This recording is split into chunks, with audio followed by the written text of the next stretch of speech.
Finally, Infrastructure Week. I'm so happy to say that, Infrastructure Week. Folks, yesterday, I don't think it's an exaggeration to suggest that we took a monumental step forward as a nation. We learned that our economy created 5.6 million jobs since we took office in January 20th, reached an unemployment rate of 4.6%, 2 full years earlier than the vast majority of economists projected that would happen. And we're just getting started. We did something that's long overdue, that long has been talked about in Washington, but never actually been done. The House of Representatives passed an Infrastructure Investment and Jobs Act. That's a fancy way of saying a bipartisan infrastructure bill, a once-in-a-generation investment that's going to create millions of jobs, modernize our infrastructure, our roads, our bridges, our broadband, a whole range of things, to turn the climate crisis into an opportunity. And it puts us on a path to win the economic competition of the 21st century that we face with China and other large countries and the rest of the world. It's going to create more jobs, good-paying jobs, union jobs that can't be outsourced, and they're going to transform our transportation system with the most significant investments in passenger rail, the most significant investment in 50 years, in roads and bridges, the most significant investment in 70 years, and more investment in public transit than we've ever made, period. It's going to modernize our ports and our airports. I'm going to be going to some of our ports next week, and the freight rail, increasing that as a reason. I mean, look, we have bottlenecks across the country. We're doing so much with this legislation. It's going to make it easier for companies to get goods to market more quickly and reduce supply chains, bottlenecks, and now, and for decades to come. You know, and according to economists, this is going to be ease inflationary pressure, not increase it, ease inflationary pressures by lowering costs for working families. It's going to create jobs replacing lead water pipes. So every American, every child can drink clean water, improving their health and putting plumbers and pipe fitters to work. How long have we been talking about that? It's a gigantic issue. Jobs, making high-speed internet affordable and available everywhere in America.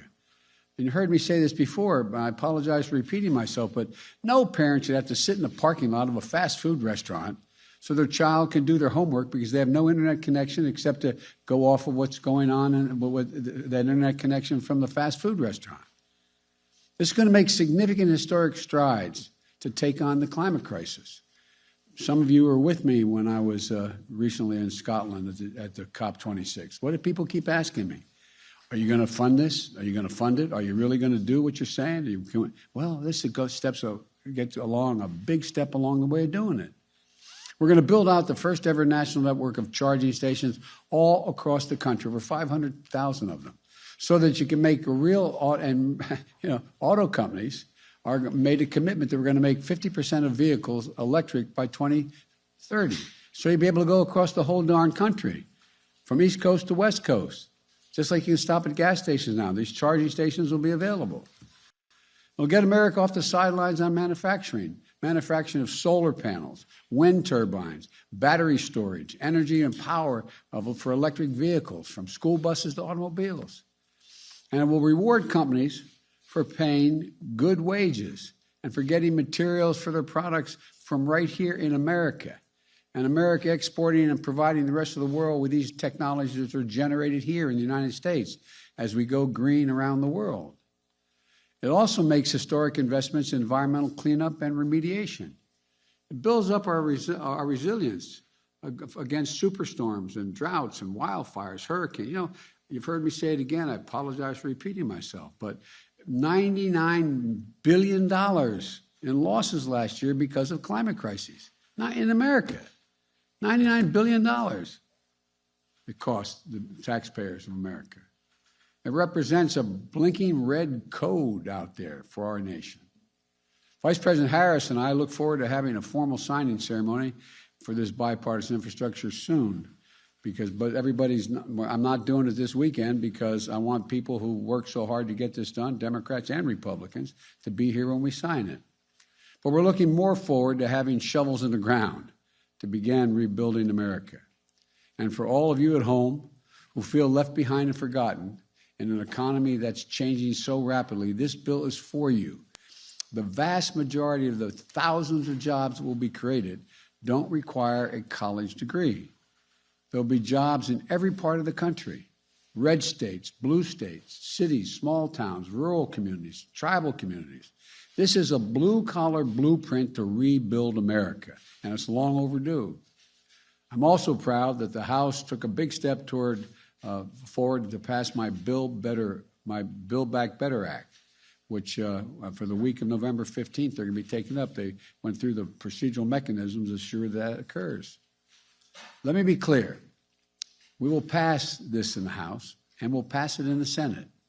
The Build Back Better Act will be a once-in-a-generation investment in our people, getting America back to work by reducing the cost of child care and elder care, and getting millions of women back in the job who have to stay home because they cannot afford the child care or the health care for their parents, providing universal pre-K for every 3- and 4-year-old child in America, and increasing their academic achievement potential significantly, making health care more affordable, lowering prescription drug costs, the tax cuts for working people and the middle class so that folks have just a little, I know you're tired of hearing me say, my dad used to always say, as a middle-class guy, we just need a little breathing room, It's going to reduce child poverty in this country, by the way, by 50%. We're already on track to do that with the child tax credit we passed in our last piece of legislation. And this bill is fiscally responsible. That's a fancy way of saying it's fully paid for. It doesn't raise the deficit by a single penny, and it actually reduces the deficit, according to the leading economists in this country, over the long term. And it's paid for by making sure that the wealthiest Americans, the biggest corporations, begin to pay their fair share. Again, you've heard me say it 100 times. Why should 40 or 55 corporations made over $40 billion in the last couple of years, why should they pay zero in tax? I said, I'm a capitalist, I'm not a socialist, but the bottom line is everybody should pay their fair share. Zero in taxes? Come on.